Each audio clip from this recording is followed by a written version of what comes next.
morning, everybody. I was whistling along to that song.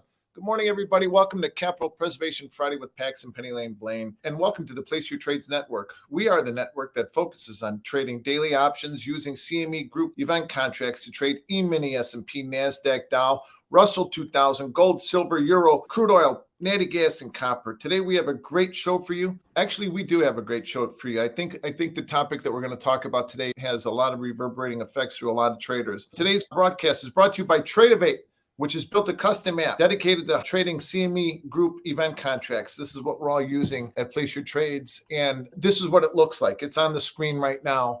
It's very simple. It's very easy to use. Go to placeyourtrades.com and download it today and get started. You don't have to fund an account yet to get started with trading these things. But, trading event contracts are fun, and it's a good segue into the futures market for all of you guys who are used to trading options.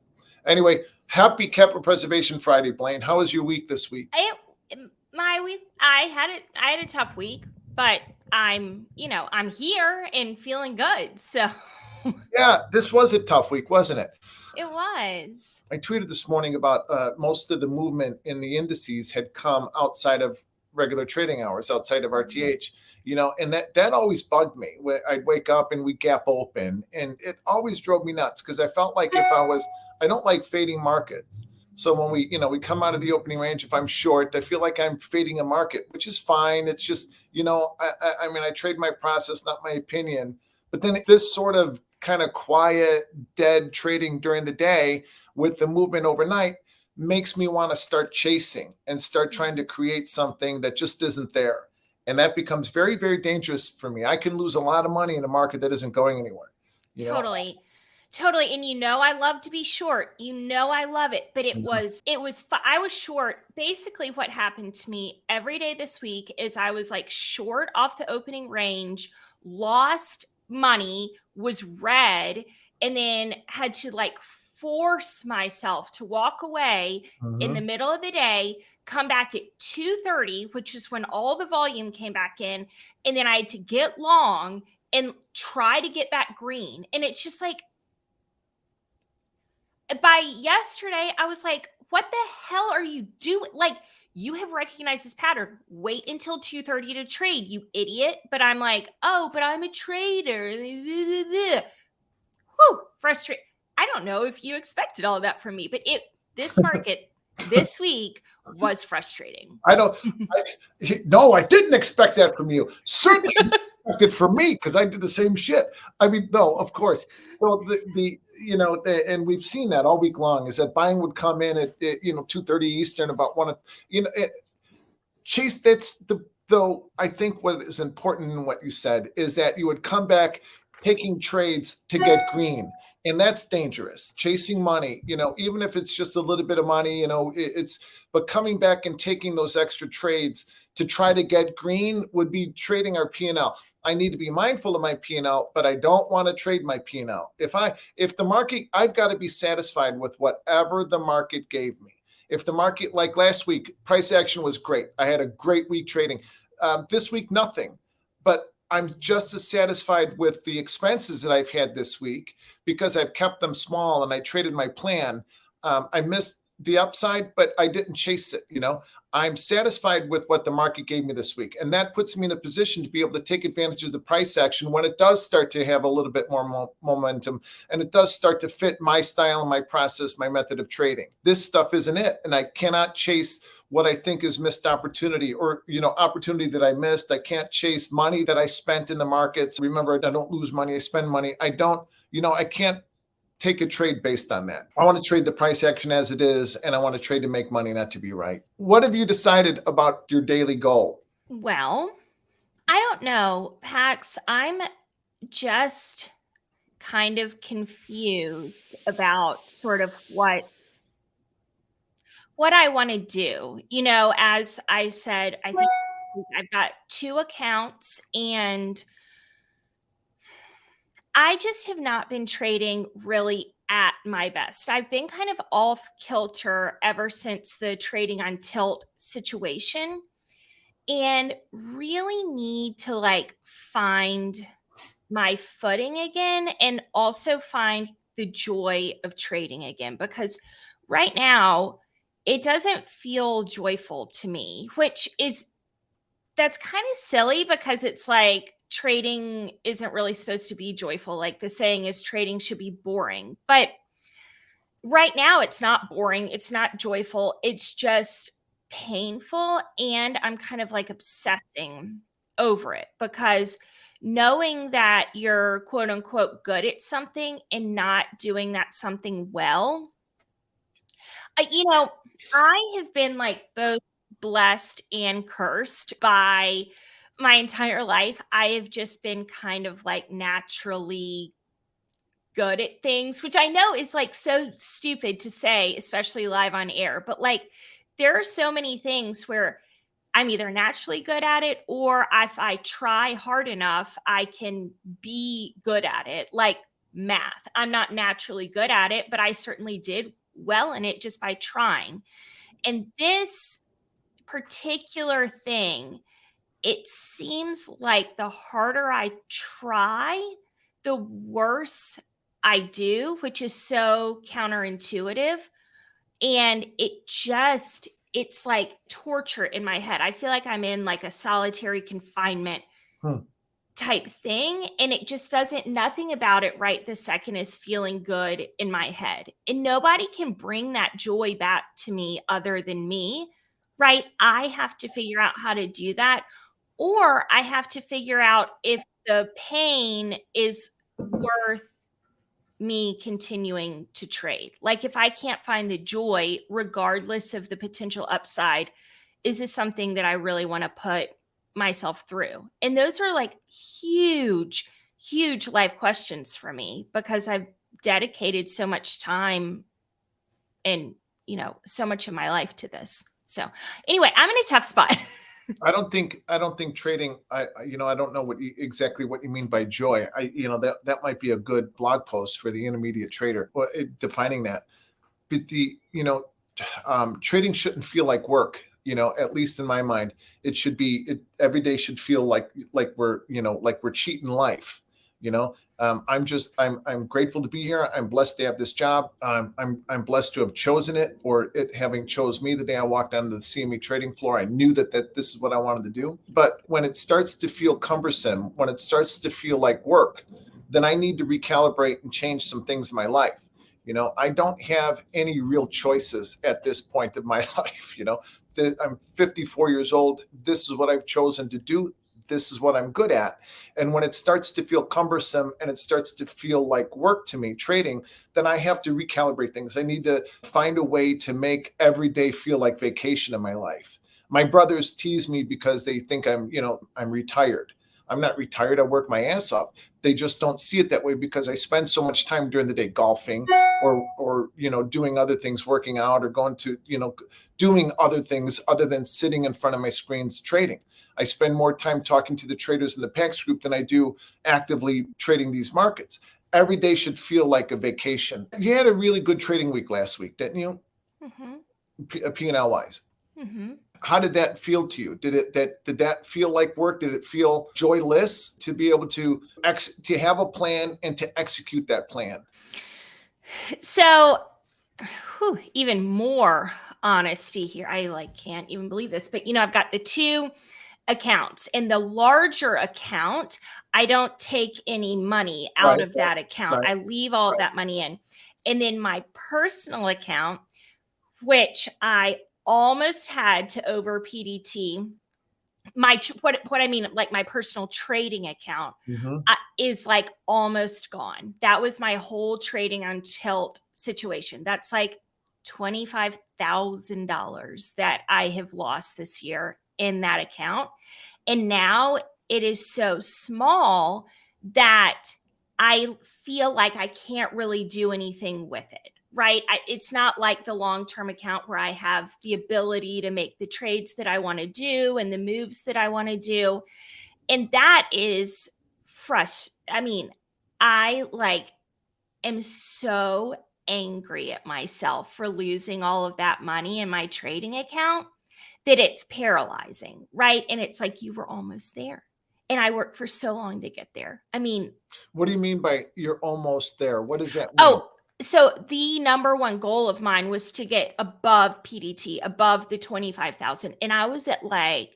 24,500. I mean, I was so freaking close. And then I just lost it Why in why a do you figure big that is? I think way. that's interesting, but why do you figure that that is? I think that I just mentally, once it got down to like 20, let's say, once I had some bad days. And I was making, when it was at 24,500, I was making $2,500 a week, no problem. Just cranking it out. I was my best trading. And then I lost it and lost it down to 20. And I think I just got in a mental spot of like, Chasing. well, like now you've lost it. Like you've lost it all. And I was trying so hard to get back that that I wasn't putting my stops in the way that I know that I have to. And it just unraveled. So I can trade the other long-term account. And that's how I was able to get the big $11,000 days. And that felt like, oh my God, what a breakthrough. Mm. Like I've gotten my rhythm and my flow back, but now my actual trading account, like what do I do? Do I refund it, or do I try to build it back up from like $1,000? And I had decided earlier this week I was going to refund it to $5,000 and just try every day to add some to that, which I know I'm capable of doing because I've done it 3 times. And then I'm like, do I really want to do that? What a confessional. It's a great conversation. It's very important. Right. All right. So I don't trade SPY. I don't trade options. So I don't know, what you need in your account to be able to do that. If you've done it with $1,000, then you've done it before, you'll do it again.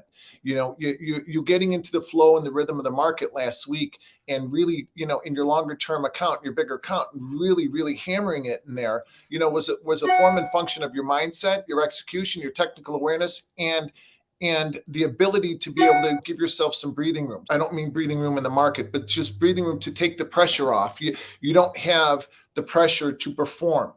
Right. When you're at $24,000 and you're trying to get to 25, you were putting yourself under tremendous pressure to perform. It's only $1,000. Well, actually, people rarely talk about like money and finances, but when I was so close, I was making enough money outside of trading that I did not need trading to pay any bills, right? I was just building the account. I actually was feeling like I wanted to get it over, but there was no pressure of like it needs to be now. I need to make this, like it was almost as if that money wasn't even real to me. Right. And now that it's gone, it's like, holy crap, that was $25,000 that I Oh, could use right now. oh, Right. no, I know. Gosh, I know that exact thought. That's why capital preservation on Friday has become so important to me. Especially when I was underfunded and rebuilding up my account, after MF Global and I went broke in 2011, 12, and I would think about, I just lost 1,200. I just lost 2,000. I've got 5 kids, that I could have really have used that money, and that's when I started to tighten my stops and really, really adhere to my process and my plan, and to recalibrate my life when I veered from that, because I've got to take every trade different and every trade separate. When I take every trade different, separate from one another, getting into the rhythm and the flow of the market, then I'm focused on my process and not so much my result. If I come before the screens with any pressure to make money, I'm more likely to chase money. I'm more likely to chase missed opportunity. I'm less likely to focus on each trade individually, and to manage each trade individually the same way. The results will be there when I trade that way. But I come in here and I think about, I think about all of the health issues that going on and getting older and, and my kids. And if I think about these things, then I can buckle under the pressure of making money, Blayne. But when I think about these screens behind me as a money tree, then all of a sudden that changes. You have breath in your lungs, a beating heart, and money in your account. Therefore, whether it's 25,000, 500,000, or 1,000, you've got the ability to be able to come back today and to be the best version of yourself and to, trade your process and to make money. Because again, your trading, your process, the whole thing, all of it, you can literally go and pick money off that money tree at will. Now, sometimes it's going to be easier like last week. Sometimes it's going to be more difficult like this week. But every day you're going to have opportunity to do that. When you can think and you can recalibrate your mind and think of it that way, then you start to get into that flow state in the market again. Even in really tight, tough markets to trade like this week means that you go do something else other than sitting in front of the screens and protect yourself, preserve your capital. The money will be there at the end of the month anyway, and you'll be able to pay yourself and to feel really good about what you've accomplished in the aggregate, in the whole, while just realizing that your screens, your trading is your ATM. My mother would always say things like, what do you think? I got a money tree? Yeah, I do. I've got a money tree. I've got to take the pressure off myself, to perform and focus on each trade individually, focus on my process. And my process meaning, from the time I wake up in the morning and I make my bed, or if my wife is still in it, then make my side of the bed, to my morning routine, which starts 2 hours before I even look at the market. All of these things, go into my trading process. They flow into it. And you've got an incredible amount of talent as a trader. You are very naturally talented and very creative and artistic in so many different ways, and that and sensitive and emotional, and that comes into your trading in both positive and negative ways. Removing the pressure to perform will help you refocus and recalibrate on your process, and the results will be there. Just like it is in the bigger account. You have taken the pressure off in the bigger account to make money. And so therefore you make money. You come in here and you think, oh my gosh, I just blew, you had that goal of getting to 25,000 and you put yourself under pressure to perform. And what you did was you started to dwindle that down.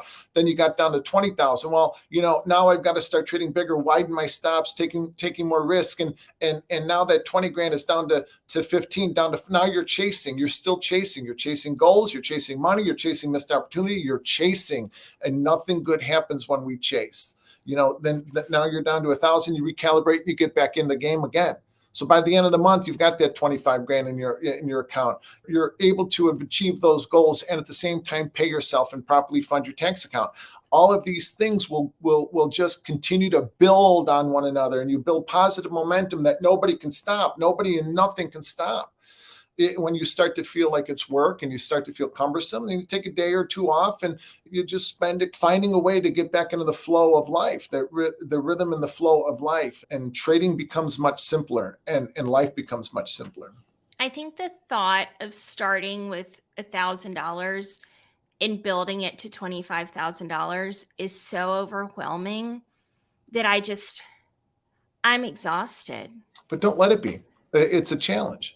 It's just another challenge for you to be better, to do better, to be better. Every day, challenge yourself. Starting with $1,000 or $100,000, it's all the same.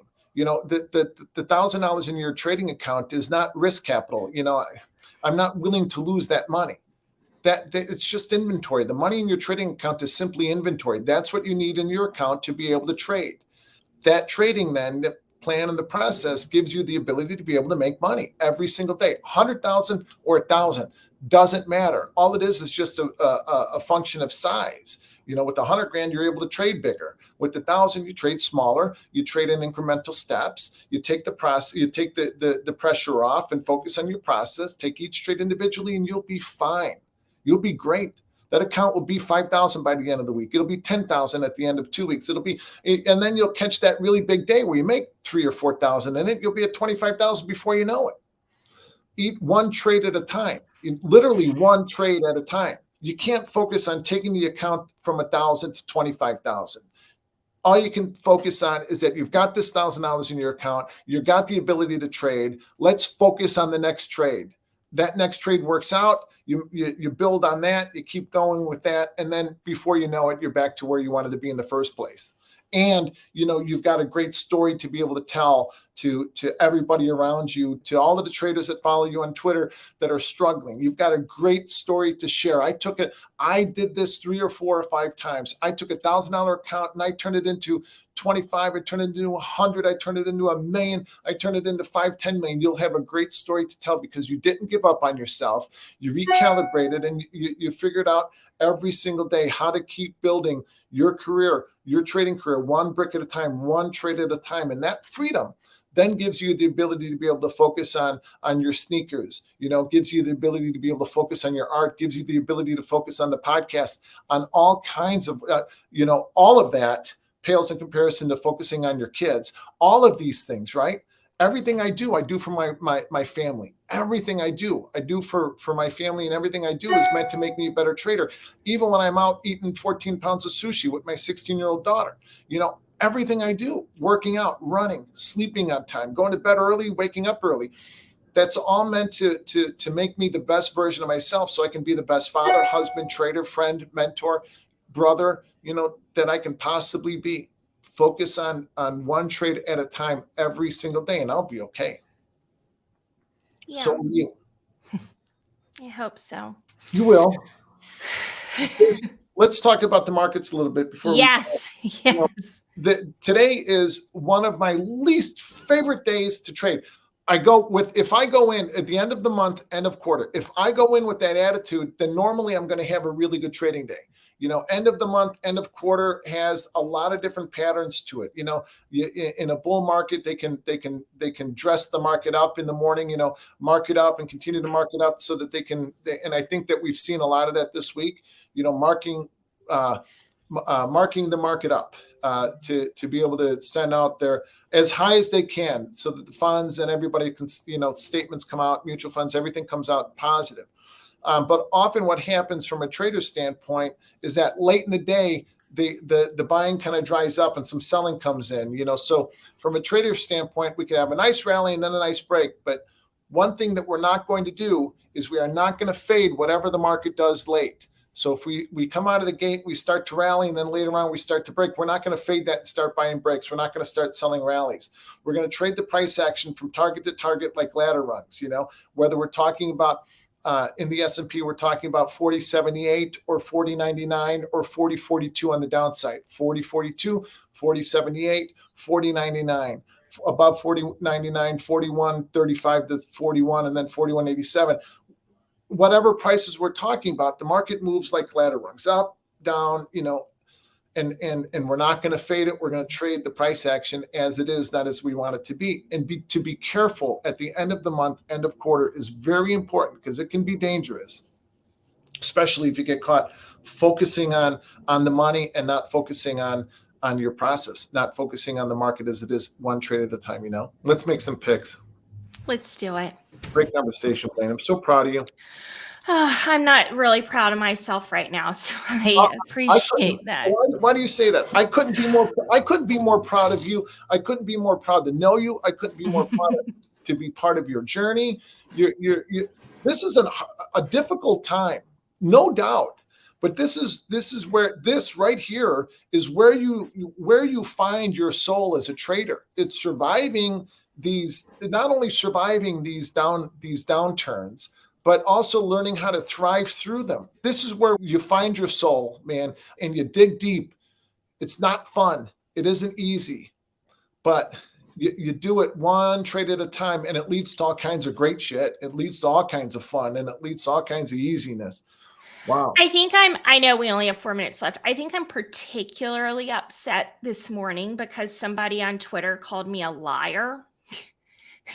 Just why would I let that get to me? But it's like, if you build your entire career on trying to be honest and transparent about all the struggles, and then someone calls you a liar, whew, really, really got to me. You But know, anyway, I can't Twitter. tell you. I can't tell you to not feed the trolls because like I said earlier, you're sensitive and you're creative, and so that stuff is going to affect you, to some degree or another, especially when you're feeling vulnerable. And this is a great podcast, a great episode because of your vulnerability. And what makes you you is the fact that you are willing to be vulnerable out there and to let people see the struggles of what real traders go through.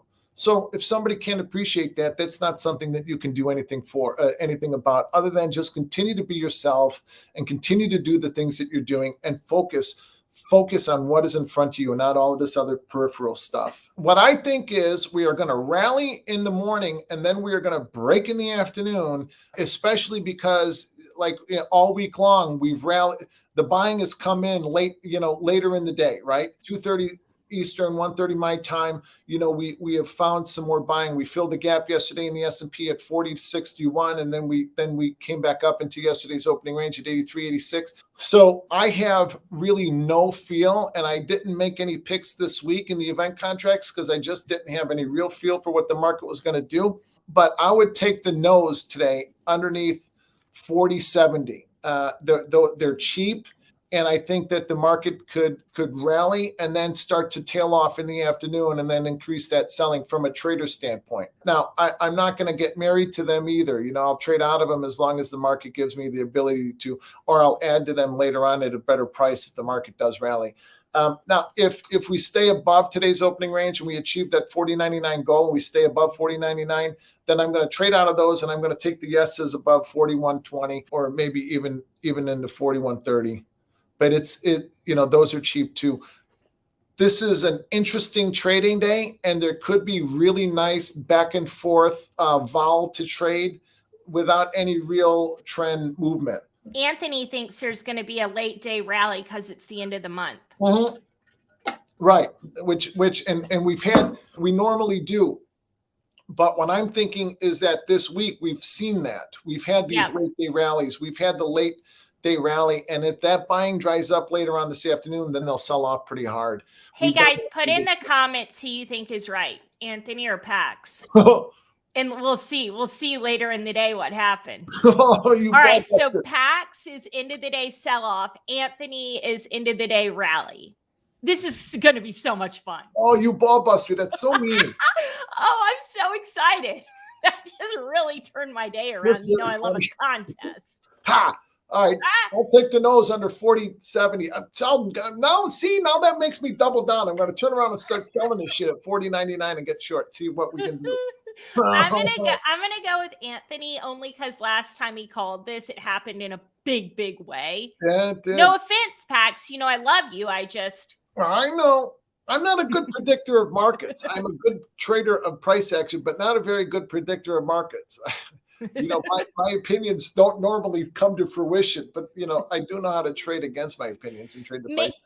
Maybe we say 100% chance that in the last 10 minutes of the market, there will be a big move one way or the other. Something will happen. Something will happen. Oh, guys. I mean, should we maybe come back and do this live on air? We don't have anything scheduled, so that's probably not an option. But man, am I going to be watching it. I will be too. We'll tweet about it. Oh, I'm so excited. I mean, who knew that just a little bit of healthy competition could really turn it around for me? I can't believe you're go from crying to laughing in one show. Hey, but if the market turns around and starts to rally, I'll be long too. I'll turn around. I'll be long. I'm not going to fade my own opinion. Shit. Oh my God, you got me all nervous. This makes me nervous. This seems like a good event contract strangle play or straddle or whatever it is where you pick the two. Oh, it could be. I'm not good at that. I don't know. I'm not good at it either, but seems like an opportunity. We got a lot of, I just looked at Twitter real quick. We had a lot of really good tweets about today's show, and I knew we would. Oh. Shark said today's the best show. Thank you, Sharky. Oh, Shark said that? Yeah. My little love. It was really kind of him. It was a good show between you and Shark. That was very good. Oh, thank you. He and I are very good friends. I like him so much. Shark, go to Vegas if you're come to Vegas. That'll be a lot. If Shark goes to Vegas, he'd have to ride the train. He doesn't do planes. I don't blame him.